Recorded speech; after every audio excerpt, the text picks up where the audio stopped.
Perkenalkan, nama saya adalah Ayu Andalina dengan NIM 8040190030, kelas 04 PS2 Unama Jambi tahun angkatan 2019. Sebelumnya, yang saya hormati adalah Ibu Rista Audia Syafri MM. Beliau merupakan dosen pada mata kuliah pengantar bisnis.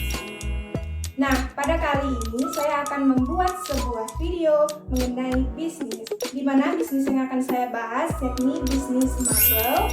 Yang setelah ini saya akan melakukan sebuah wawancara dengan si pemilik bisnis mabel tersebut, yakni mengenai beberapa hal yang akan saya tanyakan. Di antaranya misalkan nanti akan saya tanyakan tentang bagaimana proses awal mula dibangunnya bisnis, bagaimana proses keuangan, serta saya akan menanyakan juga tentang bagaimana proses dari produksi sampai dengan pemasarannya.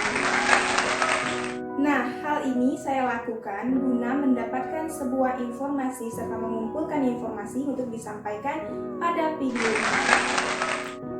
Nah, sebelum membahas lebih lanjut, apa sih pengertian dari bisnis itu? Jadi, pengertian dari bisnis ini merupakan usaha menjual barang atau jasa yang dilakukan oleh perorangan atau sekelompok orang kepada konsumen atau masyarakat dengan tujuan utamanya adalah mendapatkan keuntungan atau laba, atau disebut juga dengan nama lainnya adalah profit. Nah, untuk selanjutnya saya akan pergi ke tempat yang telah saya sebutkan tadi untuk melakukan sebuah wawancara dengan si pemilik bisnis.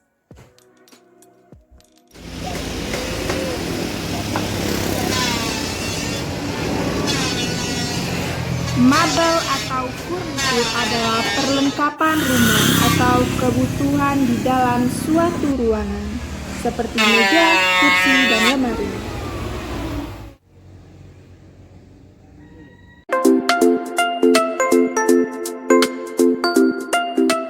Baik, saat ini saya sudah bersama dengan Bapak Dani.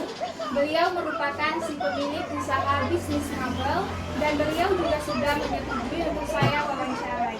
Baik, untuk saat ini apakah Bapak Dani sudah siap untuk saya wawancarai? Siap. Ya, kita mulai untuk pertanyaannya yang pertama, yakni seperti apa asal muasal berdirinya bisnis ini? Asal muasalnya saya pertama bekerja dengan orang.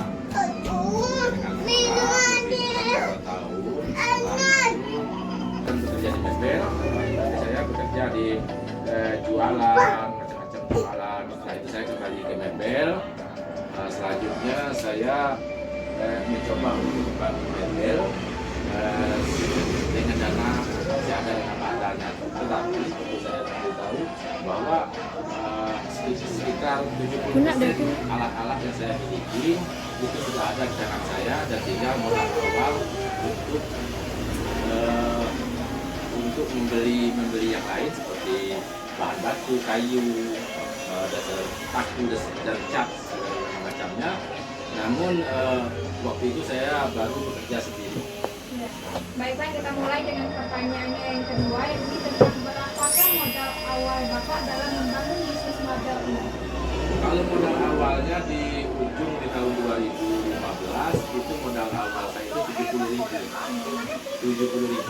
Lanjut dengan pertanyaan yang ketiga, yakni tentang apa kiat-kiat Bapak dalam membangun bisnis Bapak ini? Kalau kiat-kiat saya itu pertama di sini saya bengkel ini bernama Karya Aladi, berdiri di tahun 2015. Itu saya kiat saya itu yang penting mutu dan tepat waktu. Mutu itu sesuai dengan standar kayu yang tersedia pesan. Apabila memang kayu yang kelas A, saya beli kayu kelas A. Apabila memang kayunya kelas B, kelas B saya kasih. Terus itu mutu dan tepat waktunya dalam arti kata ketika orang memesan, konsumen memesan dengan saya itu dia menanyakan dengan saya berapa minggu atau berapa bulan. Kalau memang 3 minggu, saya bilang 3 minggu. Kalau memang 2 bulan, 2 bulan. Karena proses seperti itu, proses pembuatan dan proses penelitian dan seterusnya. Ya, untuk pertanyaan saya yang keempat, yakni apakah Bapak memiliki bakat menyurat dalam membangun bisnis ini seperti surat perizinan? Tentu itu tentu sekali karena izin ini sudah berlaku dari 2016 sampai sekarang. Ya Pak, untuk pertanyaan saya yang selanjutnya yaitu tentang bagaimana proses dari keuangan, produksi sampai dengan pemasaran bisnis model Bapak ini. Kalau keuangan biasanya si konsumen memesan dengan saya itu paling tidak 25% mengasihkan DP. Kerjaan saya dikirim dan semuanya sudah selesai, itu dibayar lunas.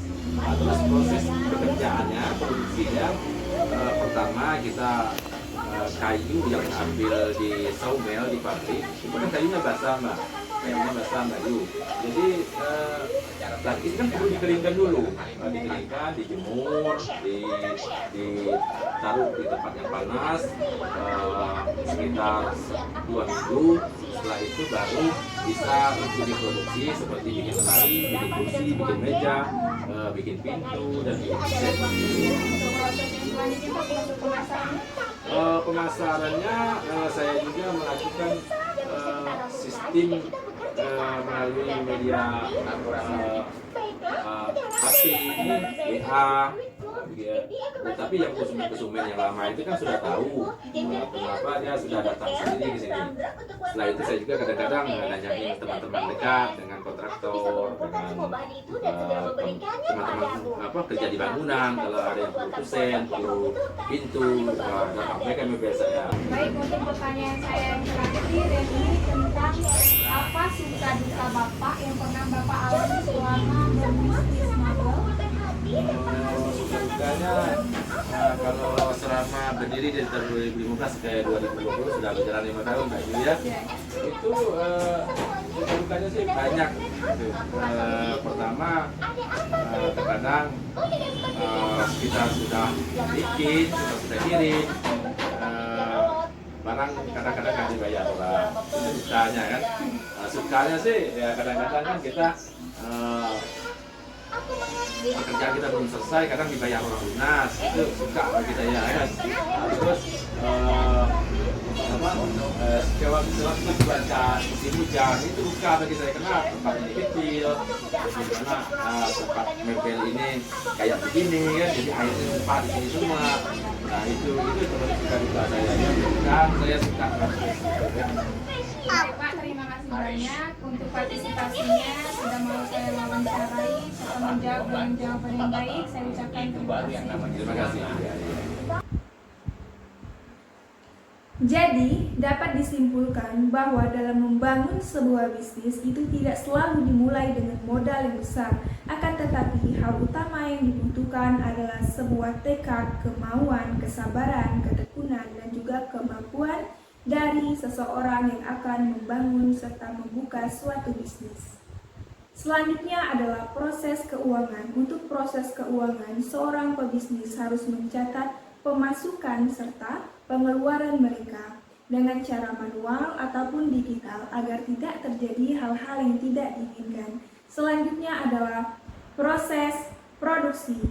Seorang pebisnis harus konsisten dalam menjalankan bisnisnya dengan mempertahankan kualitas dari barang yang akan mereka produksi untuk menghindari dari hal-hal yang dapat mengecewakan konsumen. Selanjutnya adalah proses pemasaran. Untuk proses pemasaran ini kita dapat menggunakan media sosial untuk membantu proses pemasaran, baik menggunakan WA, Facebook, dan lain sebagainya. Selain cara itu, kita juga dapat memanfaatkan dengan hal kemampuan yang kita miliki dengan menawarkannya kepada orang yang membutuhkan. Baik, sekian video dari saya. Kurangnya saya mohon maaf, saya akhiri dengan wassalamualaikum warahmatullahi wabarakatuh.